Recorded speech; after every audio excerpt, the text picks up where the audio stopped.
Uncle Pawan Kalyan పాలన ఎలా అనిపిస్తుంది? పవన్ కళ్యాణ్ పాలన అక్కడ అంతా మంచిగానే ఉంది కదా. ఇప్పుడు ఆంధ్ర అంతా మంచిగానే ఉంది, అంతా సైలెంట్గానే ఉంది, అంతా బాగానే ఉంది. ఓకే, సో మనం చూసాము సొంత డబ్బులు ఖర్చు పెడుతున్నారు కళ్యాణ్ గారు, ఎలా అనిపిస్తుంది మీకు? మంచిగానే ఉంది, మంచిగానే అనిపిస్తుంది. సో సినిమాల్లో కాదు రియల్ లైఫ్లో కూడా హీరో అయ్యాడా కళ్యాణ్ గారు? హీరోనే సో ప్రజలు పెట్టుకున్న నమ్మకాన్ని నిలబెట్టుకుంటారు కళ్యాణ్. ఇప్పుడే వచ్చిండు కదా బాస్, ఇంకా టైం పడుతుంది. పొలిటికల్గా ఎవరికైనా ఒక 10 ఏళ్ళు టైం పడుతుంది. రాగానే 1 year 2 yearsలో ఎవరు ఏం రిజల్ట్స్ తెలియదు. కొంతమంది కళ్యాణ్ గారిని నెగిటివ్ మాట్లాడుతున్నారు. ఇప్పుడు ఇది రాజకీయం. ఇది ఎట్లా ఉంటుందంటే మంచి చేస్తున్నా కానీ అపోజిషన్ పార్టీకి చెడు అనిపిస్తుంది, చెడు చేసేటోనికి ఏమో మంచి అనిపిస్తుంది. దాని గురించి మనం ఎవరికేం చెప్పలేము.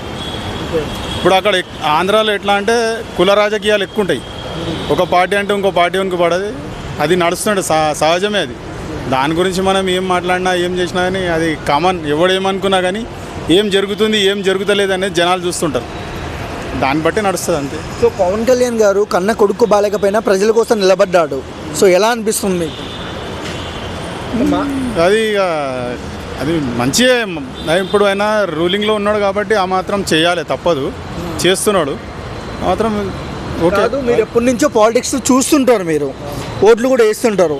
సో సొంతంగా డబ్బులు పెట్టి ఖర్చు పెట్టే వాళ్ళు తక్కువ, పార్టీ నుంచి ఫండ్స్ ఇస్తారు కానీ. సో ఎలా అనిపిస్తుంది కళ్యాణ్ గారు సొంత డబ్బులు ఖర్చు పెట్టడంతో? ఇలాంటి నాయకులు చూసారా మీరు? చాలా తక్కువ ఉంటారు ఇట్లా వాళ్ళు. వాళ్ళు ఏం చేయాలనుకున్నారో ఇప్పుడు అది చేస్తున్నాడు ఆయన. ఇప్పుడైతే ఇప్పటి వరకు రాజకీయం ఏంది యాక్టింగ్లో ఎదిగాడు పైకి, ఇప్పుడు పొలిటికల్లో కూడా పైకి పోతాడు. రాబోయే రోజులల్లో సీఎం కూడా అవుతాడు. బాయ్.